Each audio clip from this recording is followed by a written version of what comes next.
Page 9, Song at Evening. On page 8, they're giving you a little lesson on note names in the staff and music. I find that stuff kind of hard. There's systems to help you remember them, and you can Google what they are. Just learning note names, learning music, learning how to read music or something, and there are all kinds of systems to help you remember the names of the notes. I'll leave that up to you. At the bottom of the page, they do give you a bunch of notes, and I would encourage you to go through and play those notes and say the name of them. And you're still in C position when you do this. We're still here. So and it doesn't really matter what finger. You use the same finger on all of them. The point is, say the note, play it. It's like here, E, G, D, F, C. They got them all mixed up for you. Same thing in the left hand. It's C, F, D, G, E. Just drill yourself. Eventually it comes around where you actually know them. Because in page 9, we got some more notes on the bass clef to learn.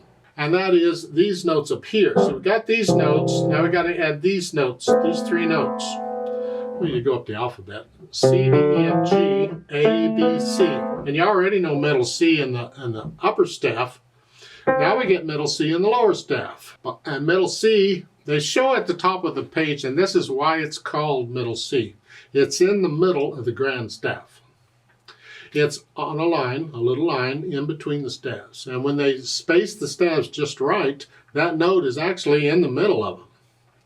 Most of the time it's not. It's more like in this song Evening, where you see in the lower staff, you have a C here at the beginning. That's middle C, and it's closer to the bottom staff because there's words in the way and the staves are too far apart. The point is, it's the same note as this note at the beginning here in the left hand.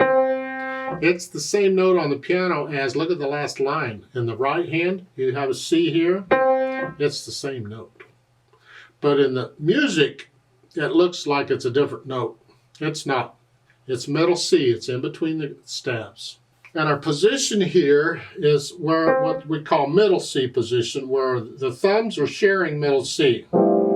Here.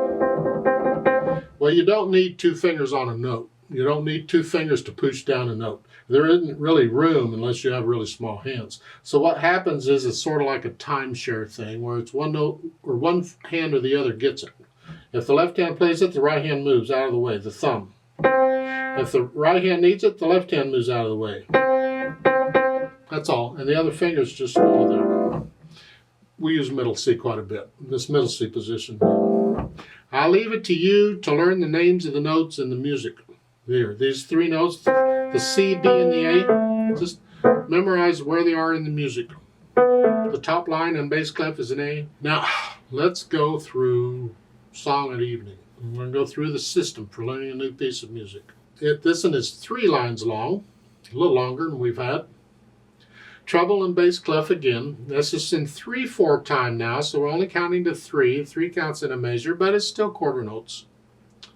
And I look it over, I see dotted half notes and quarter notes in here, and I see tied notes, and we got phrasing and stuff going on. This is going to be a ball. You're going to love this.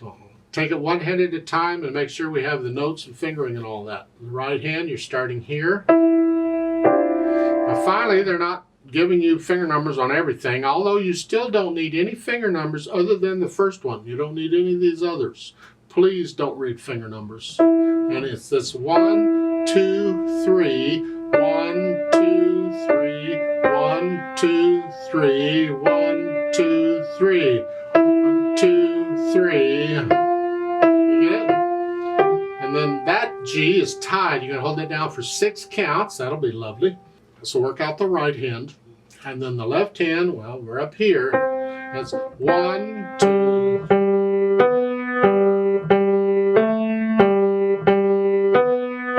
Here, they're all quarter notes. So, and do the play and say it drill if you need to. To say the names of the notes: C, G, G, B, G. Until these notes are second nature to you. And once I have each hand worked out, and I try and put them together, let's see what happens. We're here, and here, and here, and here, and here. Here,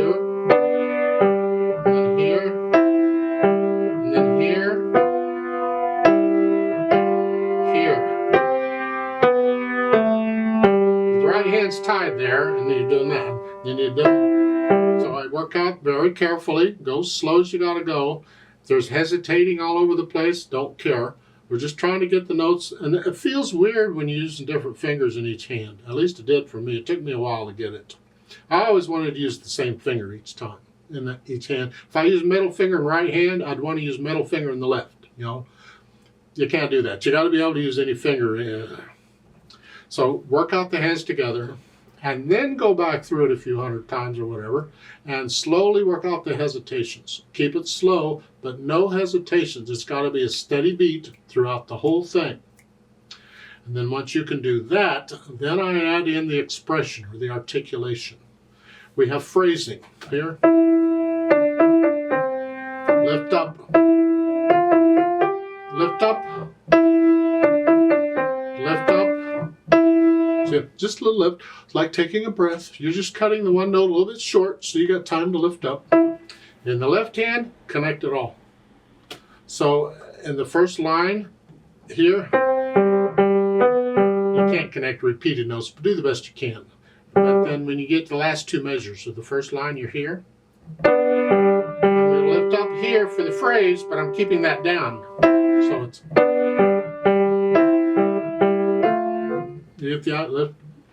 Lift up in the right hand. Keep the left hand connected. We'll get to phrasing and things in the left hand a little later. And you take it at your speed, whatever speed you want to take it. They don't give us speed yet. We'll get into that a little later too. And by the way, I want to point out, because you really need to understand all the symbols you're seeing in the music. You need to know what they are and what they are. And I've covered everything. If you have questions, by the way, you're always welcome to ask. You can ask in the description if you have a YouTube account. You can tweet me a question if you want. My email address associated to this account is in the description. All the information's in the description. Anyway, the symbol that I want to point out, because we've had it all along and I never explained it, and that is at the very end, at the bottom, there are two bars. You have a thin bar and a thick bar. Those two. That is the symbol for the end of a piece. When a piece is over, that's the symbol that puts, and it's not always going to be at the end. It could be anywhere, somewhere else. Doesn't matter. The piece is going to end there eventually. Just know that's what it is. If you're into writing your own music, whatever, make sure you put that symbol in at the end of your piece when it ends.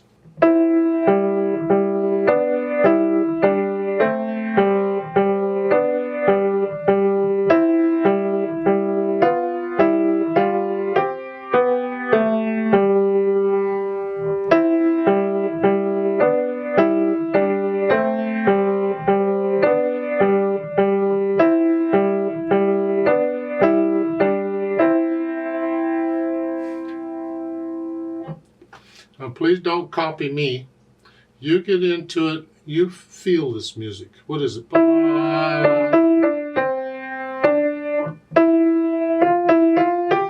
Kind of feel it getting louder in there. If you feel it getting louder, get louder. I don't know.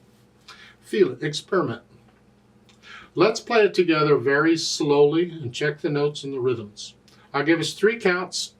And again, one hand at a time if you need to. Now, we're not performing it here. We're just checking notes and rhythms.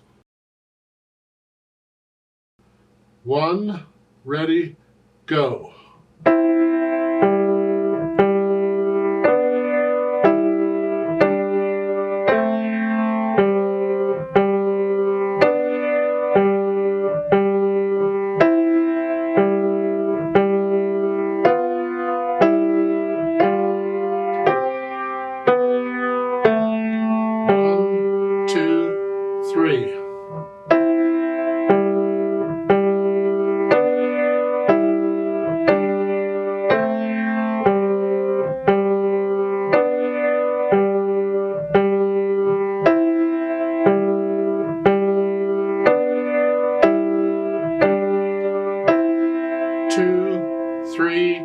Tie, 2, 3.